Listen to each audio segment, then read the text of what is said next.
ঘটনাটি চিয়াং কাইশেকি আমলের। চীনা জুরিরা কেস জেতাবার জন্য বেআইনিভাবে কোনো অর্থ নেন না, তবে কৌশল করে যদি তাদের হাতে কোনো রকমের কিছু অতিরিক্ত অর্থ প্রদান করা যায় তাহলে তারা আপ্রাণ চেষ্টা করে কেসটা জিতিয়ে দেন। একজন নির্দোষ আসামি হিসেবে পুলিশের হাতে ধরা পড়েছে, কোর্টে কেস উঠেছে, সাক্ষ্য প্রমাণ সবই সেই নির্দোষ লোকটির বিরুদ্ধে। তখন একজন সেই নির্দোষ লোকটির দাদাকে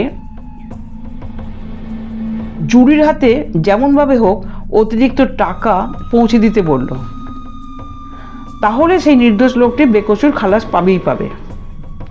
কি করা যায়, কিভাবে দেওয়া যায়,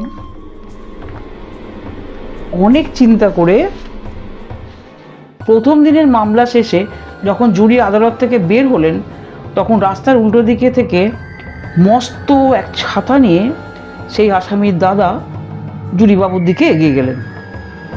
জুরি জিজ্ঞাসা করলেন, হ্যাঁ মশাই, আপনি কি পাগল নাকি? বলি, আপনি কি পাগল? এই চমৎকার শুকনো দিনে ছাতা নিয়ে বেরিয়েছেন? ছাতাওয়ালা সঙ্গে সঙ্গে উত্তর দিল, না মশাই, অত বোকা আমি নই, আমি আবহাওয়া ব্যাপারে পণ্ডিত লোক। এখনই 5 মিনিটের মধ্যে বৃষ্টি হবে, সেই জন্যেই ছাতা নিয়ে বেরিয়েছি। বিশ্বাস না হয় বাজি লড়ে যান $5000। কি ভেবে জুরিবাবুও বাজি লড়ে যান। 5 মিনিটের মধ্যে কোথায় বৃষ্টি? ছাতাওয়ালা আর চোখে অর্থপূর্ণ দৃষ্টি এনে বললেন, স্যার, আপনি কিন্তু বাজি জিতে গেছেন। তারপর $5000 জুরির হাতে তুলে দিয়ে বলল, সোজা আঙুলে ঘি না উঠলে আঙুলটা একটু বাঁকাতেই হয় স্যার। আমার ভাই আসামি নয়, নির্দোষ। আপনি কোর্টে সেটা প্রমাণ করে দিন। এই গল্পের পরিপ্রেক্ষিতে আজ আমার নিবেদন একটি সংগৃহীত গল্প, সোজা আঙুলে ঘি না উঠলে আঙুল একটু বাঁকাতেই হয়।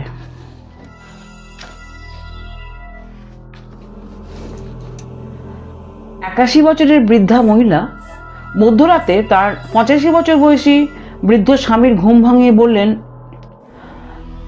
দেখো তো দেখো তো, গ্যারেজের লাইট জ্বলছে, গিয়ে লাইটটা বন্ধ করে এসো। শুনছো? গিয়ে লাইটটা বন্ধ করে এসো। বৃদ্ধ গভীর ঘুম থেকে অনেক কষ্টে কোনো রকমে উঠে দরজা খুলে গ্যারেজের কাছাকাছি পৌঁছে দেখেন 5-6 জন চোর গ্যারেজের দরজা ভেঙে চলেছে।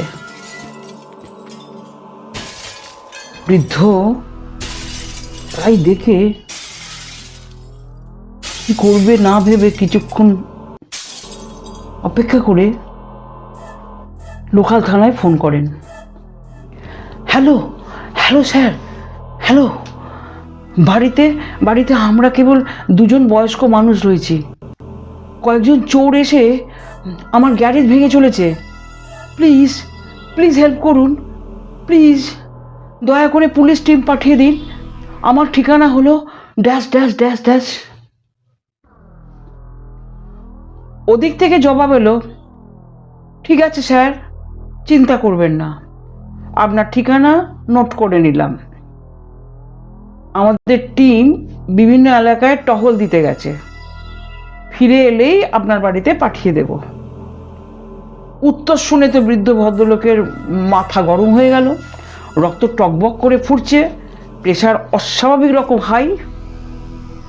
ওদিকে চোরের দল তালা ভাঙার চেষ্টা করেই চলেছে। 5 মিনিট পর বৃদ্ধ আবার পুলিশ স্টেশনে ফোন করলেন। এবার খুব স্বাভাবিক একটা গলায় বললেন, শুনুন শুনুন শুনুন, একটু আগে ড্যাশ ড্যাশ ড্যাশ এই ঠিকানা থেকে আপনাদের ফোন করেছিলাম। আপাতত টিম পাঠাতে হবে না। ফোনের ওপার থেকে আওয়াজ আসে, কেন স্যার, চোরেরা কি চুরি করে পালিয়ে গেছে? বৃদ্ধ উত্তর দিলেন, হ্যাঁ, না না, আমি 6 জনকেই গুলি করে মেরে ফেলেছি।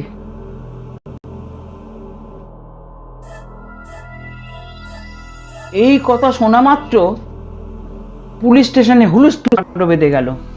5 মিনিটের মধ্যেই পুলিশের বড় একটা টিম, 3 জন ডাক্তার, কয়েকজন নার্স, 3টে অ্যাম্বুলেন্স বৃদ্ধের বাড়িতে এসে হাজির। বৃদ্ধ পুলিশদের বললেন 6 জনের লাশ গ্যারেজের মধ্যে পড়ে রয়েছে। পুলিশ তড়ি ঘড়ি গ্যারেজের দিকে গেল, পিছনে বৃদ্ধ চলেছে। গ্যারেজে গিয়ে পুলিশ তো হতবাক। 6 জন চোর ভয়ে জড়সড় হয়ে গ্যারেজের এক কোণে বসে রয়েছে। পুলিশের গাড়ির হর্ন আর পুলিশদের বাজানো হুইসেল শুনে ওরা বুঝতে পেরে গেছে পুলিশ কোনো রকমে খবর পেয়ে গিয়ে ওদের ধরতে চলে এসেছে। এখন পুলিশদের দেখে ভয়ে থরথর করে কাঁপছে। ঘটনার আকস্মিকতায় ওরা কিংকর্তব্য বিমূঢ়। পুলিশ চোরদের গ্রেপ্তার করলো। তারপর টিম লিডার বৃদ্ধকে প্রশ্ন করলো, কিন্তু আপনি যে বললেন 6 জনকে গুলি করে মেরে ফেলেছেন? তার উত্তরে বৃদ্ধ বললেন, আপনারা তো বললেন পুলিশের কোনো টিম খালি নেই, সবাই টহলে গেছে। আসলে কি জানেন, বয়স মানুষকে অনেক কিছু শেখায়। অভিজ্ঞতার কাছে বাকি সব কিছুই তুচ্ছ। অভিজ্ঞতালব্ধ বাস্তব বুদ্ধি আমাকে শিখিয়েছে সোজা আঙুলে ঘি না উঠলে আঙুলকে একটু বাঁকাতেই হয়। বুঝলেন?